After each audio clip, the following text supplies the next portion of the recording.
Product করেছে আকর্ষণীয় vaping. আজকাল তরুণ সমাজের মধ্যে সিনেমা নাটকও অনেক সময় দেখা যায়, যেটা এবারের নতুন সংশোধনী, যে এগুলিকেও নিষিদ্ধ করা হয়েছে। আগে এই ধরনের সিনেমা নাটকে প্রচার করা যাইতো, লিখে দিলেই হইতো যে ধূমপান বা তামাক ক্ষতিকারক, কিন্তু এখন এগুলি নাটক সিনেমাতেও প্রচার করা যাবে না এই সংশোধনীতে।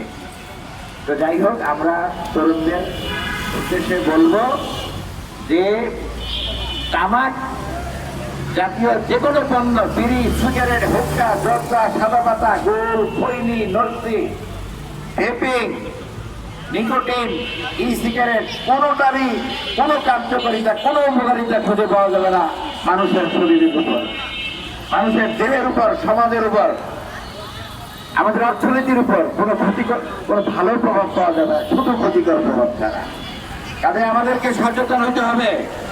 এই তামাক কোম্পানিগুলোর নানান রকম ছলচাতুরি সম্পর্কে আমাদের জানতে হবে, তরুণদেরকে জানাতে হবে। তারা যেন এই তাদের নানান বিজ্ঞাপন, নানান প্রলোভন, নানান রকম আকার ইঙ্গিতে প্রচারণায় কেউ যেন বিভ্রান্ত না হয়, এর জন্য আমাদের কাজ করতে হবে। আমি ওয়ার্ল্ড ক্যান্সার সোসাইটিকে ধন্যবাদ জানাচ্ছি।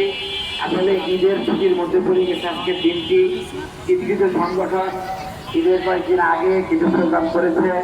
আমরা আশা করছি আগামীকাল থেকে আরো যারা সংগঠন যারা আছে, একা পড়লে তো হবে না, যারা সংগঠন, যারা ক্যান্সার নিয়ে ভাবে, যারা যুব সমাজের স্বাস্থ্য নিয়ে ভাবে, স্বাস্থ্য নিয়ে ভাবে, তাদেরকে সবাইকে মিলে এই তামাকের এই ভয়ঙ্কর এই আগ্রাসন থেকে আমাদেরকে জাতিকে রক্ষা করতে হবে, তরুণ সমাজকে রক্ষা করার জন্য কাজ করতে হবে।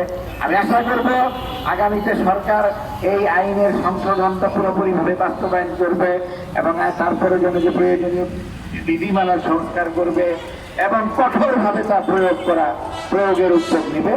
পাশাপাশি জনসচেতনতা দরকার। আমি একটা জিনিস, আমাদের ইভেন সরকারের কিছু সংস্থা আছে, আরো অনেক এনজিও আছে, তাদের কাজের আমি একটুখানি সমালোচনা করি।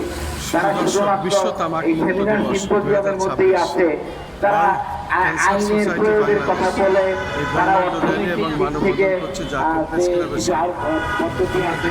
দাম বাড়ানো, সিগারেটের দাম বাড়ানো সবই প্রয়োজন, কিন্তু পাশাপাশি এই যে সচেতনতা, সমাজের সকল স্তরের মানুষকে সচেতন করা, বিশেষ করে তরুণ সমাজকে, এইখানে একটু গাফিলতি আমরা দেখি। এই সমালোচনা আমি সব জায়গায় করি, প্রকাশ্যেই করি, সরকারি কর্মকর্তাদের সামনেও করি। আমি নিজেও সরকারি কর্মকর্তা ছিলাম, আমি সেটা সামনেই বলি যে আমরা সচেতনতার দিকটি অবহেলা করে যাচ্ছি। এই আজকে সচেতনতা বাড়ানোর জন্য ঈদের ছুটির মধ্যেও যারা ঢাকায় আছে, তারা হয়তো বিকালবেলা একটু ঘুরতে বেরোবে। এই মিছিলটা যখন যাবে, যখন সবাই জানবে কিসের মিছিল, তখন অনেকেই একটু হলেও ধাক্কা খাবে। এটাই আমাদের দরকার। আমি আর কথা বাড়াবো না। আমি ওয়ার্ল্ড ক্যান্সার সোসাইটিকে ধন্যবাদ জানাবো এবং এখানে যারা গার্ল গাইড এবং বয় স্কাউট সহ তরুণ সদস্যরা, ভলান্টিয়াররা যারা এখানে এসেছে, তাদের